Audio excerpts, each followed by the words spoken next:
은 완전히 식어져 가고 있었어요.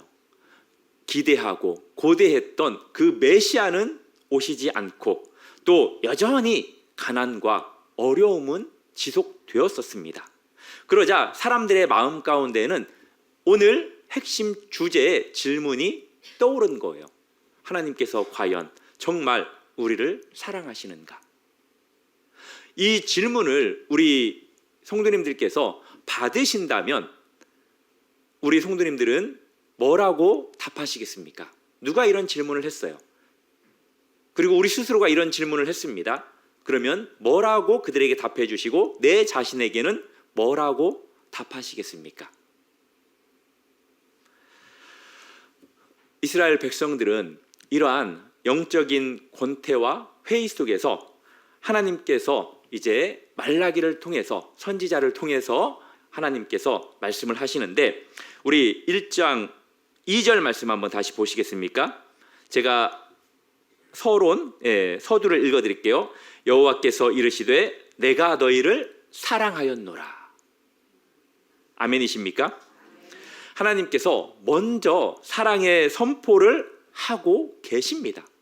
이스라엘 백성들이 하나님 우리를 사랑하십니까? 라는 그러한 질문을 하지 않았음에도 불구하고 묻기도 전에 하나님께서 먼저 내가 너희를 사랑했다 라고 그렇게 말씀하십니다.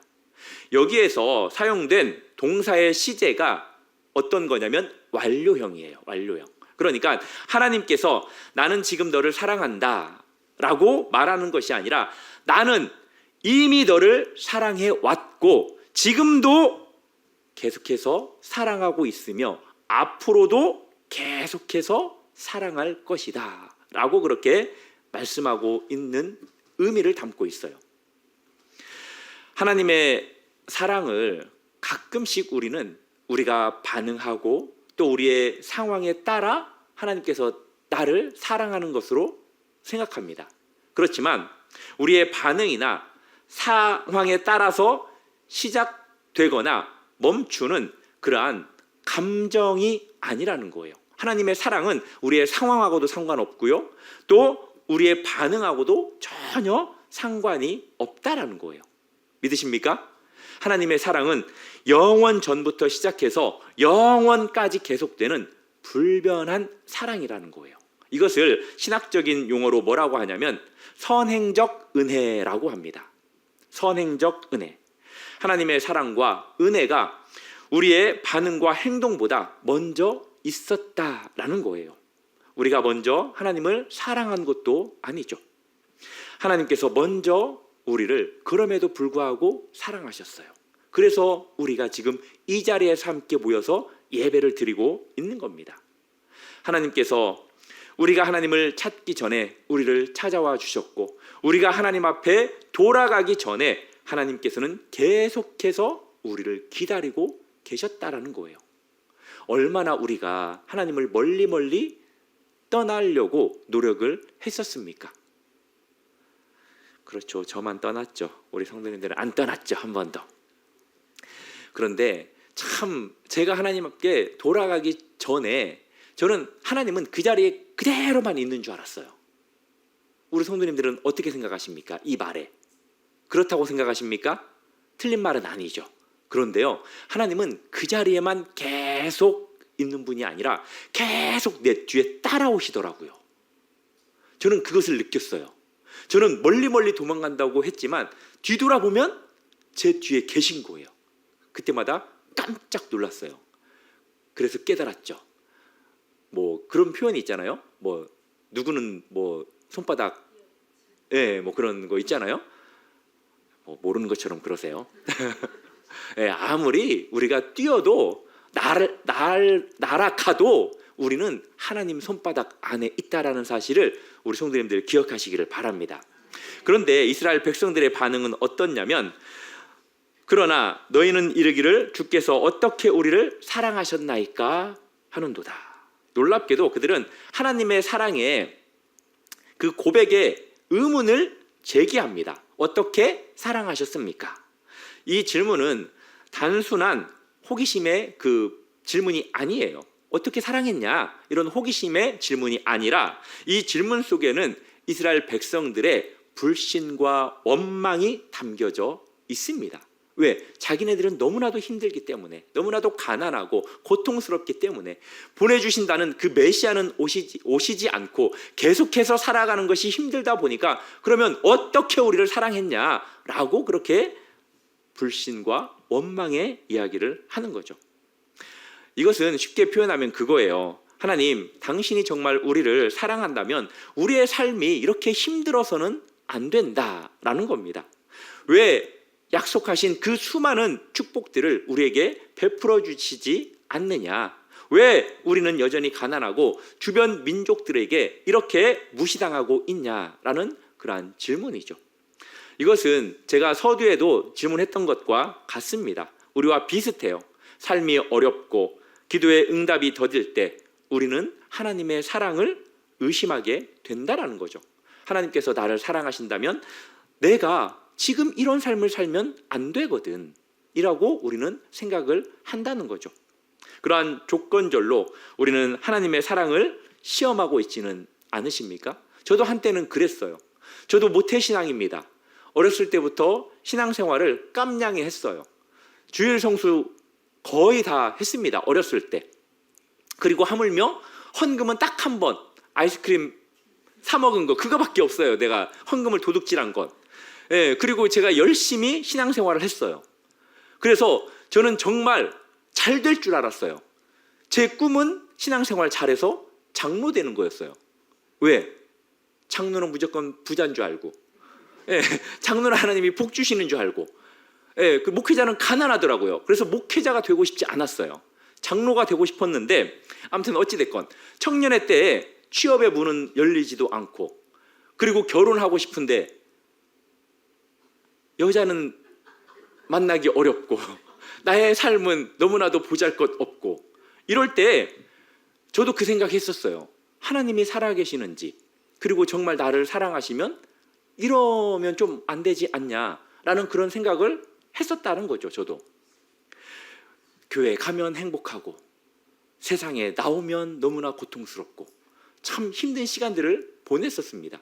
그때 이제 기도원을 갔는데 기도원 원장님이 앉아보라고, 그래서 이제 이런저런 대화 나누고 딱 기도하자고 딱 하는데 기도원 원장님의 첫 멘트가 그거였습니다. 사랑하는 아들아. 와, 그때 갑자기 나도 모르게 눈물이 흐르더라고요. 원장님의 이야기가 아니라, 목소리가 아니라 하나님의 목소리로, 하나님의 음성으로, 고백으로 들리는 거예요. 그때 깨달았죠. 아, 하나님은 나의 처지와 상황, 나의 지금 이러한 괴로움과 고통 전혀 상관없이 나를 계속해서 사랑해 왔구나 라는 것을 내가 깨달았어요. 사랑하는 성도 여러분, 하나님의 사랑은 우리의 환경과 우리의 감정과 무관하게 변치 않는 진리라는 것을 믿으시기 바랍니다. 우리가 느끼든 느끼지 못하든, 우리의 상황이 좋든 나쁘든 하나님의 사랑은 여전하다라는 거예요. 믿으십니까? 지금도 하나님은 사랑의 눈빛으로 우리 성도님들을 바라보고 계시고 계속해서 그 사랑의 고백을 우리 성도님들에게 쏟아내고 있어요. 믿으십니까? 그래서 하나님께서 이렇게 백성들의 의심에 대해서 역사적인 사실로 이제 답변을 해요. 그 표현이 2절, 3절의 말씀입니다. 에서는 야곱의 형이 아니냐, 그러나 내가 야곱을 사랑하였고 에서는 미워하였으며. 이 사건은 창세기 25장에 나오는 사건이죠. 쌍둥이 형제 에서와 야곱의 이야기죠. 우리가 너무나도 잘 알고 있습니다. 하나님께서 형인 에서를 선택하지 않고 동생인 야곱을 택하죠.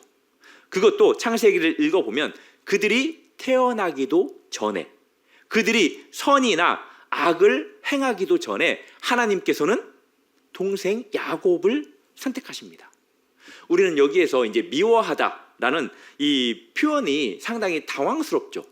이제 미워했다라는 것은 그냥 우리가 알고 있는 그 미워하는 것을 의미하는 게 아닙니다. 이것은 히브리적 표현인데 상대적으로 비교할 때, 이제 A와 B를 비교할 때 이러한 극단적인 대조법을 이제 히브리 용법에서는 사용을 합니다. 뭐 예를 들면 우리가 누가복음 14장에서 예수님께서 제자들에게 그렇게 이야기했죠. 무릇 내게 오는 자가 자기 부모와 처자와 형제와 자매와 더욱이 자기 목숨까지 미워하지 아니하면 능히 내 제자가 되지 못하고 라고 그렇게 예수님께서 말씀하셨어요. 이것은 문자 그대로 가족을 미워해야 된다라는 말이 아니죠. 그렇죠? 그러니까 여기서도 에서를 미워하였다라는 것도 절대적 미움, 절대적 증오를 의미하는 것이 아니라는 거예요. 선택과 비선택의 대조를 말하고 있는 겁니다. 야곱을 선택했기 때문에 상대적으로 에서를 선택하지 않았다라는 의미죠. 그렇다면 여기서 중요한 질문을 하나 할 수 있습니다. 왜 하나님은 야곱을 선택하셨을까요? 왜 하나님은 다른 사람들이 아닌 우리를 선택하셨을까요? 그 이유는 뭘까요? 야곱이 에서보다 더 의롭거나 착해서입니까? 결코 아니죠. 창세기 그 내용을 보면 오히려 좀 반대라는 것을 알 수 있어요. 야곱 같은 경우에는 형이 배고파하니까 그것을 이용해서 장자의 명분을 취득하죠. 장자의 명분을 빼앗았다라고 기록되어 있습니다. 야곱은 눈먼 아버지를 속여서 축복을 받아내요. 그리고 상당히 교활하고 계산적인 사람이 야곱입니다. 반면에 에서는 상당히 단순해요. 좀 단순 무식까지는 아니지만 좀 솔직하고 단순한 그러한 사람이었어요. 사냥을 좋아했고 이제 순박한 청년이었던 걸로 우리가 성경을 통해서 이해할 수 있습니다. 그래서 이제 인간적으로 보면 모든 신학자들이 그래요. 모든 성경학자들이, 그리고 저도 그래요. 우리 교활한 사람, 간사한 사람이 좋습니까? 좀 단순 순박한 사람이 좋습니까? 예, 두말하면 잔소리죠. 예, 그런 것처럼 이제 참 보면은 인간적으로 보면은 야곱보다는 에서가 좀 더 호감이 가는 그러한 인물이죠. 그런데 왜 하나님이 에서가 아닌 야곱을 선택했냐? 그것은 절대적인 하나님의 주권이라는 거예요. 우리를 사랑하고 우리를 예수 믿게 한 것도 하나님의 주권입니다. 믿으십니까? 이것을 우리가 잊어버리면 안 돼요. 참 이게 어렵습니다. 우리가 어려운 일이 생기면 왜 그래요? 그럴 때 하나님께서 내 맘이다 라는 답변을 나에게 한다라고 그냥 생각하시면 돼요. 교만이라는 게 여러 가지 정의로 내릴 수 있지만 나에게 일어나는 일을 이상하게 여기지 않는 것, 이것이 교만하지 않는 겸손함이에요. 제가 이제 교만은 나에게 일어나는 일을 결국 이상하게 여기는 것, 나에게는 이런 일이 일어나면 안 되는데 라고 생각하는 것 자체가 어떤 면에서는 교만이라는 거예요. 이러한 일들이 우리에게 일어날 수 있어요, 없어요? 예, 있거든요. 이제 저도 옛날에 이제 그랬던 경우가 있어요. 왜 나에게 이런 일이 생기냐고, 도대체 이건 나에게 일어나면 안 되는 일인데 라고 하면서 하나님한테 막 좀 이렇게 기도하면서 질문을 막 던졌어요. 근데 하나님이 대답을 안 해요. 그러면서 이제 딱 깨닫게 해주시더라고요. 내 마음이다. 나는 하나님이다. 딱 이러는데 와, 정말 할 말이 없더라고요. 그 다음부터는. 그래가지고 제가 그때 그랬어요. 하나님한테. 그래요. 당신은 하나님이십니다. 이러고 제가 하나님, 제가 하나님을 경외하겠습니다. 네, 뭐 하나님 뜻이라는데 제가 어떻게 하겠습니까? 죽이든지 살리든지 맘대로 하시라고 그렇게 하나님을 이제 인정했거든요. 사랑하는 성도 여러분, 이제 마찬가지예요. 우리도 하나님의 주권을 인정해야 합니다. 로마서 9장 11절부터 13절에 보면은 이제 하나님께서 에서가 아닌 야곱을 선택한 그러한 내용인데, 결국 하나님의 선택은 우리의 행위, 우리의 자격, 이것에 있는 것이 아니라 전적으로 하나님 은혜에 근거한다라는 거예요. 이게 복음의 핵심입니다. 우리가 구원받는 것, 뭐 착해서 절대 아니에요. 선행을 해서도 아닙니다. 그냥 철저히 하나님의 주권과 하나님의 은혜예요. 우리가 하나님을 먼저 사랑한 것도 아닙니다. 계속해서 몇 번 말씀드리지만 하나님이 먼저 우리를 사랑하셨어요. 우리가 의로워서도 아니고 하나님의 은혜로 선택을 받았기 때문입니다. 그 말씀이 에베소서 2장 8절 9절 말씀이에요. 너희는 그 은혜에 의하여 믿음으로 말미암아 구원을 받았다. 이것이 우리에게 난 것이 아니요 또 하나님의 선물이라. 행위를 통해서 난 것도 아니다. 우리가 자랑하지 못하게 하려 함이다. 라고 그렇게 사도 바울이 에베소서를 통해서 이야기를 하죠. 이 진리가 우리에게 위로가 됩니까? 아니면 좀 안타깝게 생각이 됩니까? 참 위로가 되죠. 왜 그러냐면 생각을 해보세요. 우리의 구원이 우리의 행위에 달려 있다면 우리 성도님들은 불안하겠습니까? 불안하지 않을까요? 불안할 것 같아요. 저 같으면. 왜 그렇습니까? 내가 충분히 잘하고 있다라는 생각을 별로 못하기 때문에요. 그렇죠. 우리는 항상 그렇잖아요. 믿음이 연약한 것 같고 하나님 뜻대로 살지 못한 것 같은 그러한 생각이 들잖아요. 그래서 내가 과연 구원받을 자격이 있는가? 수많은 어르신들이 그래요. 오늘 밤 이 세상을 떠나신다면 천국에 갈 확신이 있으십니까? 라고 질문을 하면 아이고 내가 어떻게 살아가지고 이렇게 살아가지고 무슨 자격으로 천국에 가? 참 그때마다 마음이 답답하기도 하고 한편으로는 참 정직하시다라는 생각을 합니다. 그렇잖아요. 구원이 우리의 행위와 노력 이것에 달려 있다면 그 누구도 구원받을 사람이 저는 없다고 봐요. 철저히 하나님의 은혜이기 때문에 우리가 구원을 받는 것 아니겠습니까? 그래서 구원이 하나님의 은혜에 달려 있기 때문에 우리는 안심할 수 있는 거예요. 왜 그러냐면 하나님의 은혜는 변하지 않기 때문에. 믿으십니까?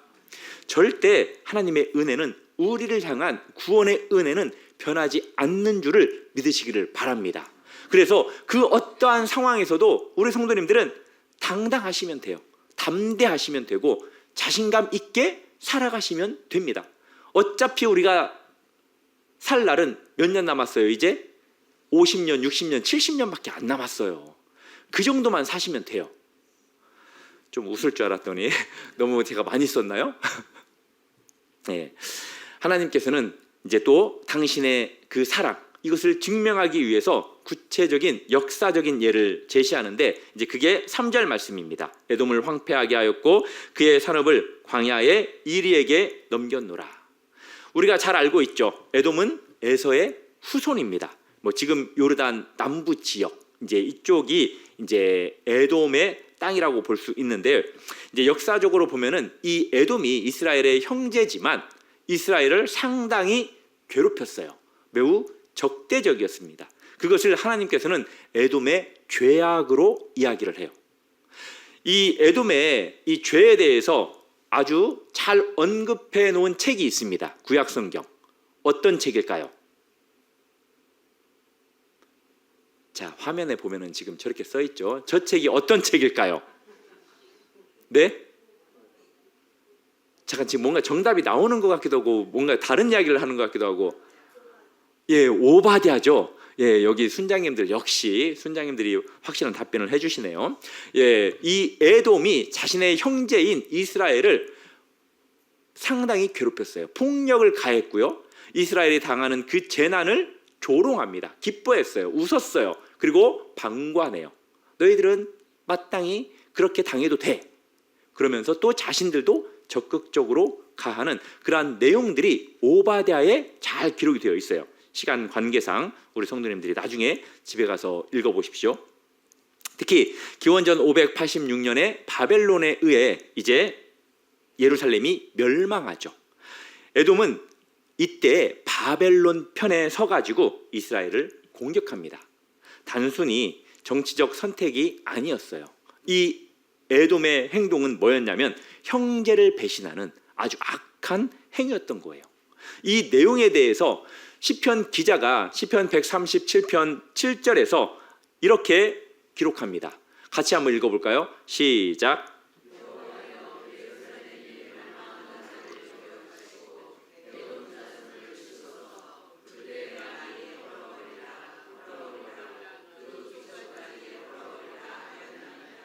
아멘. 얼마나 에돔이 악하게 굴었는지 알겠죠.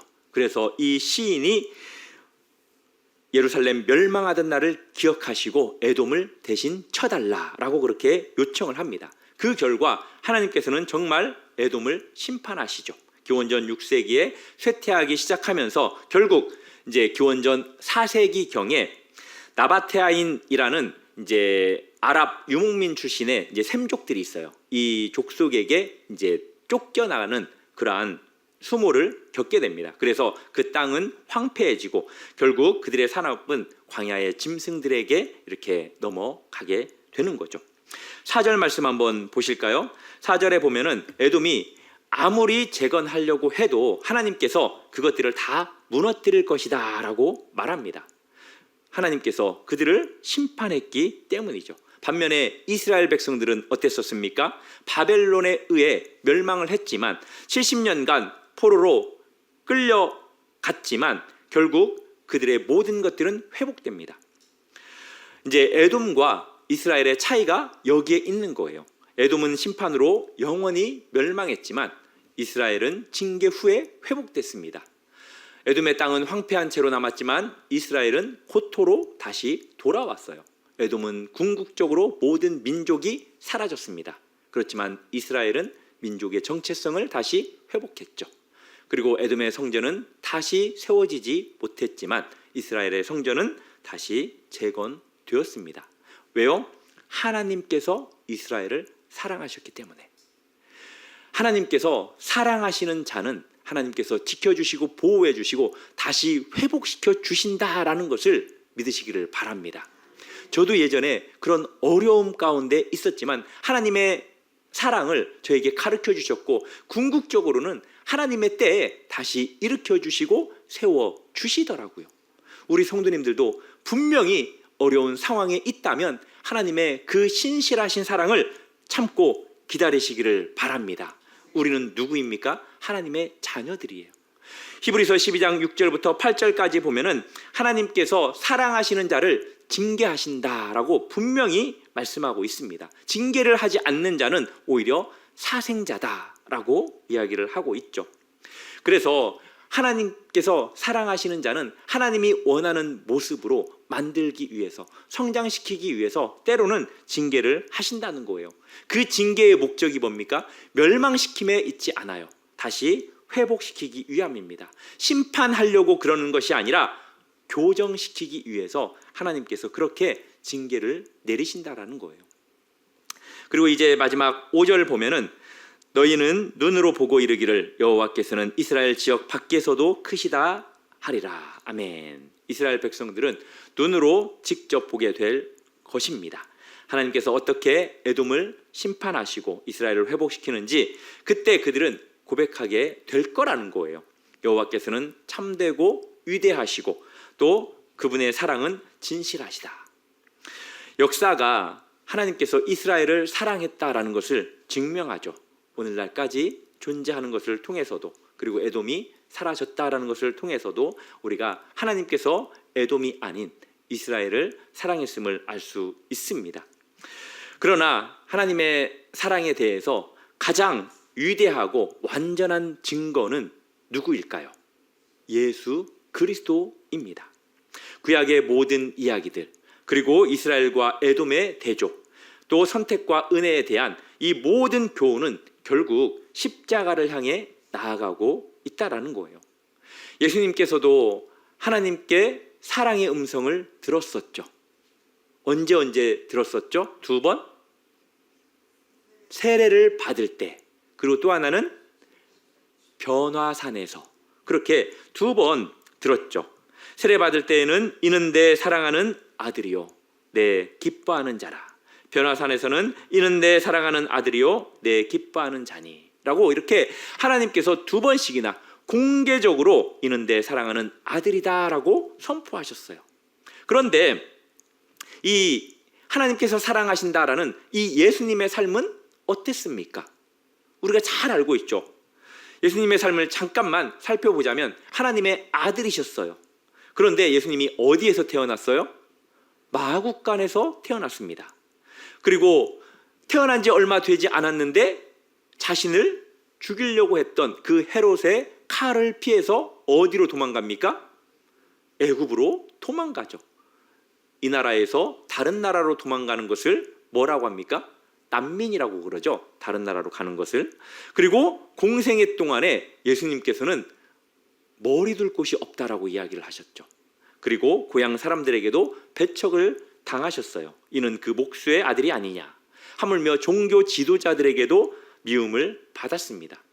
그리고 제자들에게는 배신을 당했죠. 유다는 예수님을 팔았고 베드로는 부인했고 나머지 제자들은 모두 도망갔죠. 그리고 또 십자가에서 죽으셨습니다. 가장 수치스럽고 고통스러운 죽음이었죠. 이것은 하나님께서 내 사랑하는 아들이라고 부르신 분의 삶이었어요. 그렇다면 예수님께서는 이때 어떻게 반응하셨습니까? 만약에 우리 성도님들이 이런 삶을 계속 살아가고 있다면 우리 성도님들은 예수님, 하나님께 뭐라고 말씀하시겠습니까? 예수님께서는 이렇게 질문할 수도 있었겠죠. 어떻게 하나님 나를 사랑하시겠습니까? 나에게 사랑한 증거들이 무엇입니까? 라고 분명히 질문할 수도 있었을 것입니다. 왜 이런 고난을 겪게 하셨습니까? 왜 십자가를 지게 하셨습니까? 라고 질문할 수도 있었겠죠. 그렇지만 예수님은 요한복음 10장에서 이렇게 말씀하셨습니다. 같이 한번 읽어볼까요? 시작. 내가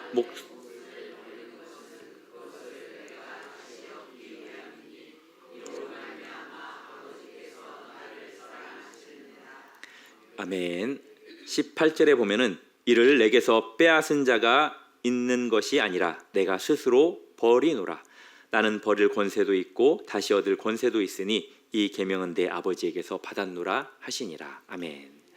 예수님께서는 아버지께서 나를 사랑하시는 것은 내가 목숨을 버림이라 라고 말씀하십니다. 예수님께서 깨달은 건 뭐냐? 하나님의 사랑이 본질적으로 무엇인가를 깨달았다라는 거예요. 예수님이 깨달은 하나님의 그 본질적인 사랑은 뭐냐? 고난을 면제해 주는 그러한 사랑이 아니라 고난 속에서도 함께 하시며 고난을 통과하여 마침내 부활과 영광을 이끄시는 사랑이라는 것을 예수님께서 아셨다라는 거예요. 그래서 예수님은 비록 십자가에서 나의 하나님 어찌하여 나를 버리셨나이까 라고 부르셨지만 그 순간에서도 하나님을 나의 하나님이라고 부르셨어요. 그리고 마지막에는 이렇게 기도했죠. 아버지, 내 영혼을 아버지 손에 부탁하나이다. 예수님은 아버지의 사랑과 능력을 온전히 신뢰하셨습니다. 아버지께서 당신을 죽음에서 다시 살리실 것을 아셨어요. 그리고 사흘 만에 부활하셨죠. 이것이 우리에게 주는 메시지가 무엇이냐면 자기 아들을 아끼지 아니하시고 우리 모든 사람을 위하여 내어주신 이가 어찌 그 아들과 함께 모든 것을 우리에게 주지 아니하겠느냐. 우리를 어찌 사랑하지 않겠느냐. 나는 너희를 사랑한다 라고 그렇게 말씀해 주시는 거예요. 하나님은 가장 아끼시는 아들까지 내어주셨습니다. 그 아들을 고난에서 면제시키지 않으셨어요. 그 고난을 통해서 우리를 구원해 주셨고 부활로 승리하게 하셨습니다. 믿으십니까? 말씀을 이제 맺겠습니다. 오늘 밤에 하나님께서 우리에게 주시는 메시지는 내가 너를 사랑하노라 라는 말씀입니다. 이스라엘 백성들은 이 하나님의 고백에 의심했습니다. 그러나 하나님은 역사를 통해서 그리고 무엇보다도 예수 그리스도의 그 십자가를 통해서 당신의 사랑을 증명하셨어요. 예수 그리스도께서는 하나님의 사랑이 고난을 면제해 주는 사랑이 아니라 고난을 속에서도 함께 해주시고 통과하며 궁극적으로 우리를 부활과 영광으로 이끄시는 사랑임을 보여주셨습니다. 우리의 환경이 어떠하든 우리의 감정이 어떠하든 하나님의 사랑은 변함이 없습니다. 십자가가 그것을 영원히 증명합니다. 그 사실을 믿고 확신하시기를 주님의 이름으로 축복합니다.